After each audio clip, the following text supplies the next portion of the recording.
We're live. Hello, everyone. Welcome back to Plant Based Running Tip Tuesdays with Coach Kayla, and that is me. I am a online plant-based dietitian, nutrition, and run coach specializing in plant-based performance, specifically for runners and endurance athletes. Today, we're going to focus on talking about gut health. This is something that has been coming up a lot, and actually something that I personally have been struggling with as well recently, and especially since I went have changed my diet and went plant-based. I had some kind of things that came up that I wasn't really sure how to figure out, and I know so many of you also have these same issues. People have told me that they can't eat before because of like GI issues, um or before going eat, worried about eating before a run, or some people have also complained about bloating and gassy, especially as plant-based. This is a normal thing that happens. So I want to talk about this and really dive deeper into talking about what you can do to improve your gut health, and what you should be doing generally for most of the time, because you don't want to be just doing something really fast before a race because you're worried about your gut health. So let's talk about that today. If you guys are with me live, you can comment below. You can comment below this video, say hi. I want to know you guys are here. And this also will be on available for replay. I'll also post it on Facebook as well as my podcast that you guys can listen to if you are interested in this subject and want to learn more. So let's get into it. Gut health for runners, for plant-based runners. So I do want to first start off talking about, you've probably heard that our gut is our second brain. So our gut is very important. And it's something that has definitely gotten more research around this topic in the nutrition realm and community. There's been a lot new research coming out about, how important our guts are and how it affects our mood, and it affects our weight management. There's so many things that our gut helps, and so many of us are walking around with not a very good gut, and it doesn't make you feel very good. And as I said, I've experienced this myself as well, and I have experienced bloating, gassiness, as well as constipation. The constipation, though, I can tell you, was more from not eating enough carbohydrates and whole grains. So for me, that's what I had to do. I did not do well on a very low carbohydrate diet. It just does not work for me because I just could not go regularly. And I've also experienced bloating and gassiness. And these are all very common things that have to do with plant-based, because these foods are going to be harder to digest and they have more fiber. So it's very important that we do certain things in order to help our bodies digest. So let me give you guys some things before we get into this as well. Sorry, there's another thing I wanted to talk about, other factors as well. So diet, I am outside, so I do apologize for some of the background noise. I think a motorcycle just went by. So there are other factors that come into play, not just diet, but I wanted to also mention these things: stress, medications, especially antibiotics, travel, food sensitivities, not having enough sleep, and also alcohol. All of these things affect our gut health. So these are all important things to remember and think about, especially when we're traveling for races. Those are, very important things to consider. And in your daily life, it's important to consider those things too. So what can you do to help improve your gut health if you are a plant-based athlete? Well, number one, we want to include pre and probiotic foods. So what about supplements, right? Of course, there's supplement market is crazy for probiotics and prebiotics, right? Just take a supplement, you'll be good. I do want to stress, of course, as a registered dietitian, I have to say this, is we do like to stress real foods. Having these, pre and probiotics in the natural state is the best thing you can do to help promote that good bacteria in your stomach.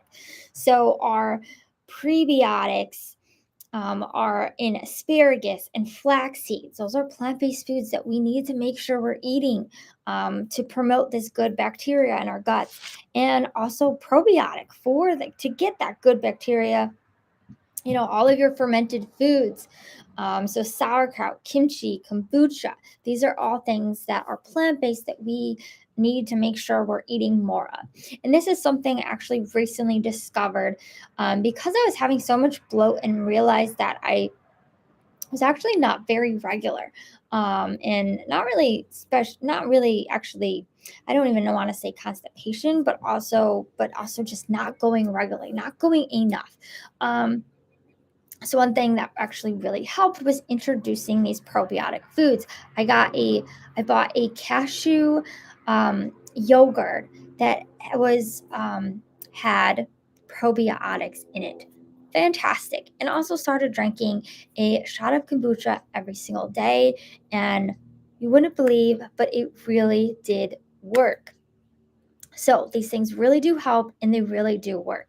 And these are things that you want to add in slowly to your diet. You don't want to necessarily eat all this stuff, before you go do a race, right?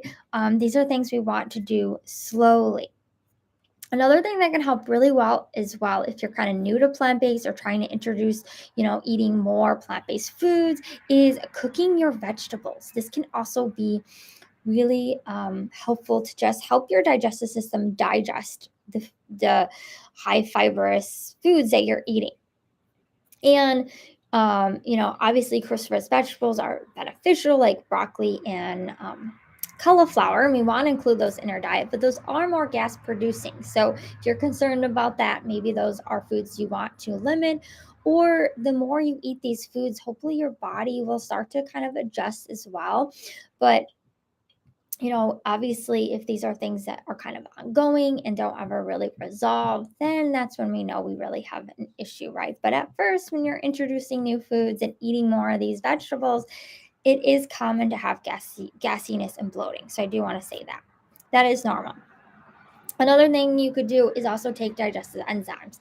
I haven't taken digestive enzymes myself, but I have heard that this is a common thing that can be very helpful. And also train your GI system. As I said in the beginning, I've heard so many clients and so many potential clients that I've talked with that tell me that they can't eat before a run because they're either afraid that they're going to have to stop and go to the bathroom and have a BM, or they're afraid of cramping or some kind of digestive issue. But I can't stress how important it is to really train your body to take in food.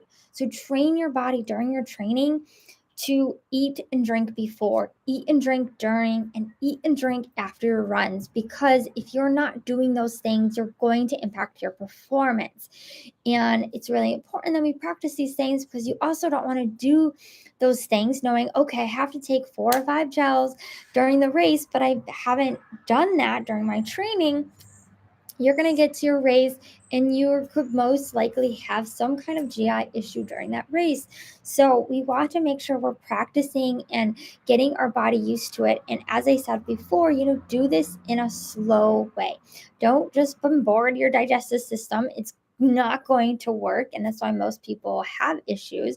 Is we have to slowly integrate, slowly get our bodies used to it, and also try different products. Some products may not work for you, or you may have a more sensitive stomach, or it could be as well that you don't have great good bacteria. So it could be they're just something that we need to work on and get more of that good bacteria. But something I've experienced too as well is just trying different products.